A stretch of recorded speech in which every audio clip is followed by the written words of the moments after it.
시진핑 중국 국가주석의 특사가 북한에 간 지 나흘째입니다. 하지만 아직까지 김정은 위원장을 만났다는 이야기는 나오지 않고 있습니다. 북한의 미사일 도발 침묵이 길어지는 가운데 이번 방북을 통해 얼어붙은 북중 관계를 회복할 수 있을지 관심이 모아지고 있는데요. 이태환 세종연구소 중국연구센터장, 봉영식 연세대 통일연구원 전문위원 두 분 모시고 관련 이야기 나눠보겠습니다. 어서 오십시오. 어서 오십시오. 네, 안녕하세요. 네, 먼저 가장 관심사는 지금 시진핑 주석의 대북 특사로 간 승 부장이 김정은 위원장을 만났을 것이냐. 오늘 일단 중국으로 돌아갈 예정으로 알려져 있지 않습니까? 네네. 어떻게 보십니까? 김정은 위원장을 이미 만났을 거라고 보십니까? 뭐 만났으면 전 발표는 되지 않겠습니까?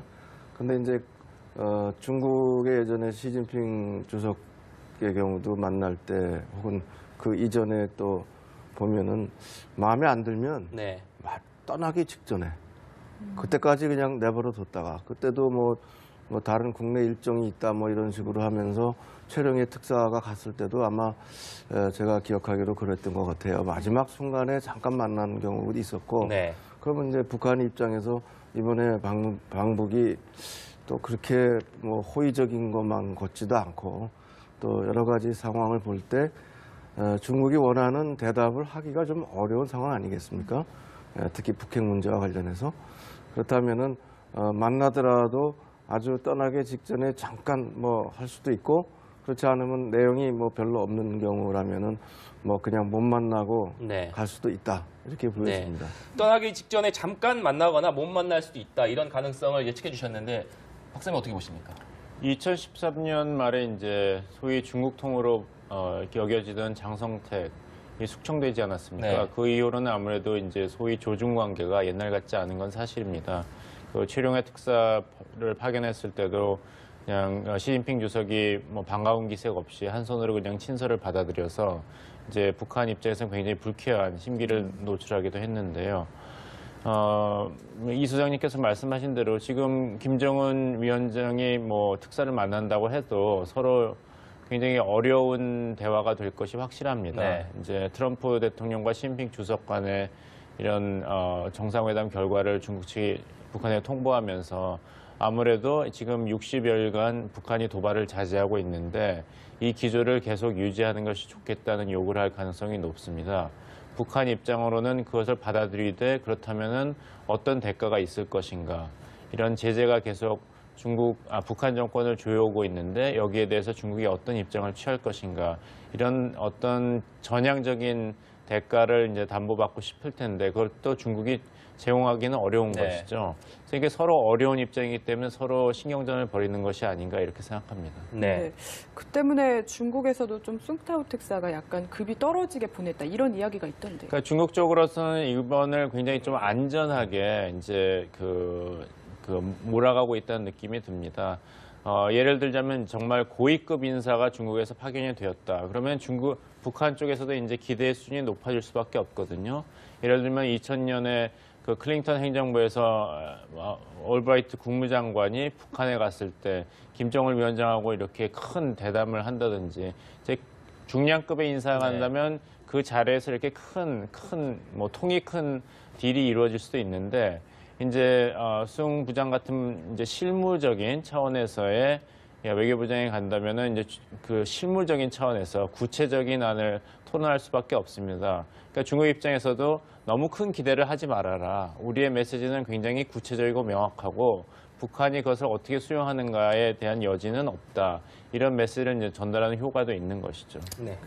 숭타오를 보면 이게 공산당 대외연락부 부장인데 2012년에 리젠고 그 당시 그 정치국 위원이 가면서 왕자루이 그 당시 대외연락부 부장이 동행을 했어요. 예. 근데 지금 같은 경우는 그런 정치국원이 아닌 중앙위원이라고 중앙위원이면 이제 격이 떨어지는 거죠.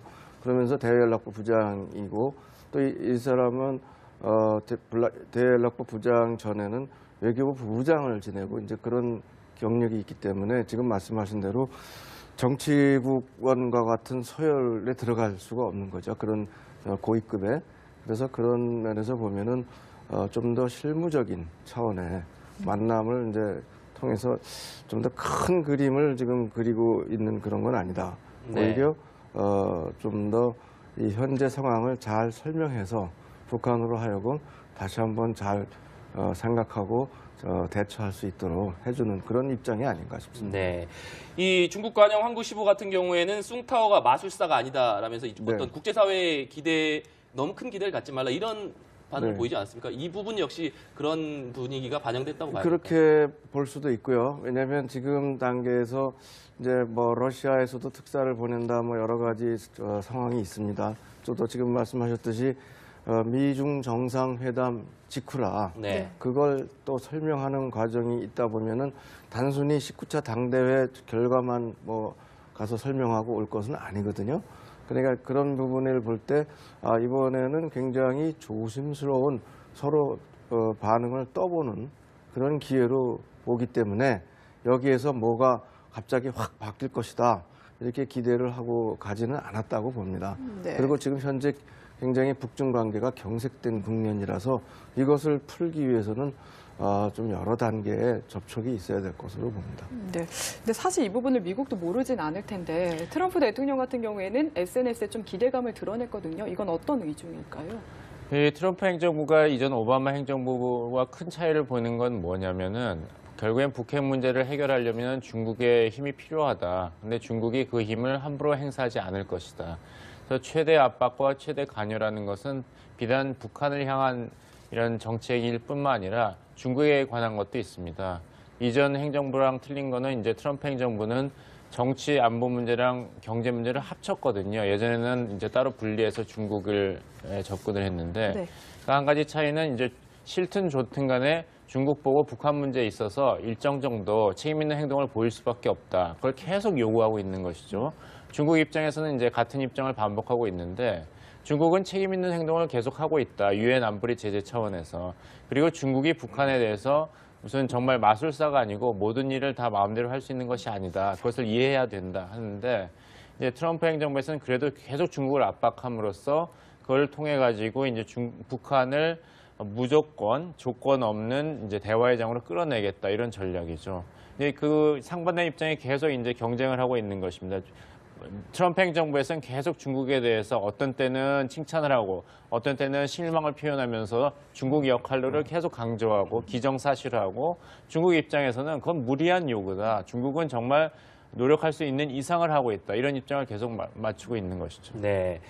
일단은 이번 숭부장의 방북이 결국 김정은 위원장을 만나느냐 혹은 못 만나느냐에 따라서 그 의미는 크게 달라질 수밖에 없을 것 같은데 일단 그렇습니다. 만났을 경우에 시진핑 주석의 친서를 전달할 가능성 이 부분은 어떻게 보고 계십니까? 네, 친서를 보냈을 거라고 제 생각이 듭니다. 만나게 될 경우에 일단 메시지는 전달이 돼야 될 것이고 네.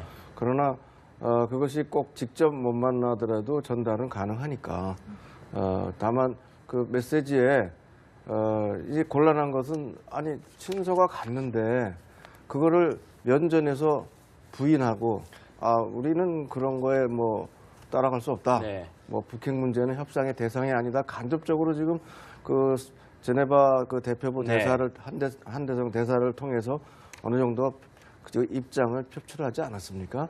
근데 거기서 갑자기 알았다. 뭐 긍정적으로 검토하겠다. 그럴 수도 없는 거고 여러 가지 좀 곤란한 입장에 처해 있기 때문에 이것을 좀 더 극대화시키고 표면화시키고 더 발표하는 거를 좀 꺼리는 거 아닐까 그런 생각이 듭니다. 네, 그러면 아예 김 위원장과 만나지 못할 가능성도 열려 있다고 봐야 될까요?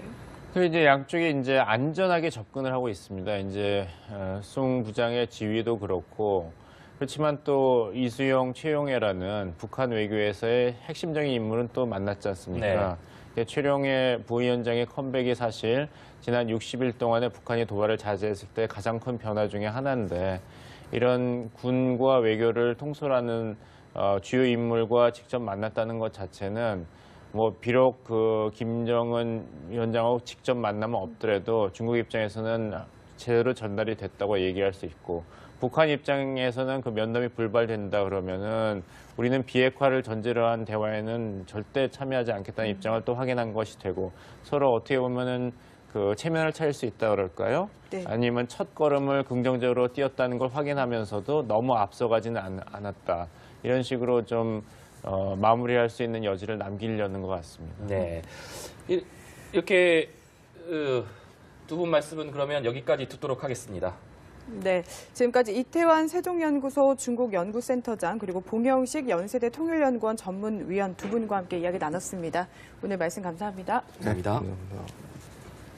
네네. 어떻게 보십니까? 김정은 위원장을 이미 만났을 거라고 보십니까? 뭐 만났으면 전 발표는 되지 않겠습니까?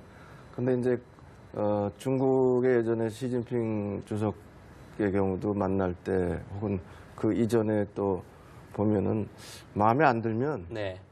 떠나기 직전에 그때까지 그냥 내버려 뒀다가 그때도 뭐 다른 국내 일정이 있다 뭐 이런 식으로 하면서 최령의 특사가 갔을 때도 아마 제가 기억하기로 그랬던 것 같아요. 마지막 순간에 잠깐 만난 경우도 있었고 네. 그러면 이제 북한 입장에서 이번에 북한에 통보하면서 아무래도 지금 60여일간 북한이 도발을 자제하고 있는데 이 기조를 계속 유지하는 것이 좋겠다는 요구를 할 가능성이 높습니다.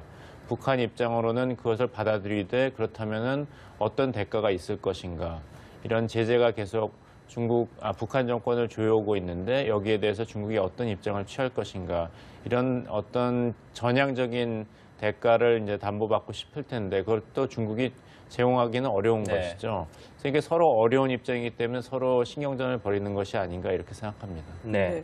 그때 우겨지던 장성택 이 숙청되지 않았습니까? 네. 그 이후로는 아무래도 이제 소위 조중 관계가 옛날 같지 않은 건 사실입니다. 그 최룡해 특사를 파견했을 때도 그냥 시진핑 주석이 뭐 반가운 기색 없이 한 손으로 그냥 친서를 받아들여서 이제 북한 입장에서는 굉장히 불쾌한 심기를 노출하기도 했는데요.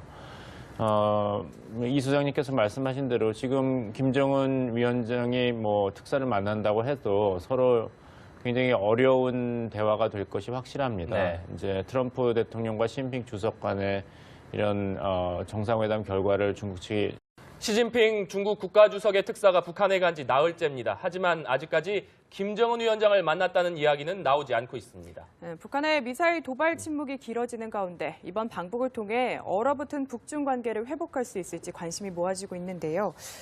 이태환 세종연구소 중국연구센터장, 봉영식 연세대 통일연구원 전문위원 두 분 모시고 관련 이야기 나눠보겠습니다. 어서 오십시오. 어서 오십시오. 네, 안녕하세요. 네. 네, 먼저 가장 관심사는 지금 시진핑 주석의 대북 특사로 간 승부장이 김정은 위원장을 만났을 것이냐. 오늘 일단 중국으로 돌아갈 예정으로 알려져 있지 않습니까? 방북이 또 그렇게 뭐 호의적인 것만 걷지도 않고 또 여러 가지 상황을 볼 때 중국이 원하는 대답을 하기가 좀 어려운 상황 아니겠습니까? 특히 북핵 문제와 관련해서 그렇다면은 만나더라도 아주 떠나기 직전에 잠깐 뭐 할 수도 있고 그렇지 않으면 내용이 뭐 별로 없는 경우라면은 뭐 그냥 못 만나고 네. 갈 수도 있다 이렇게 보여집니다. 떠나기 직전에 잠깐 만나거나 못 만날 수도 있다. 이런 가능성을 예측해 주셨는데 박사님 어떻게 보십니까? 2013년 말에 이제 소위 중국 통으로 이렇게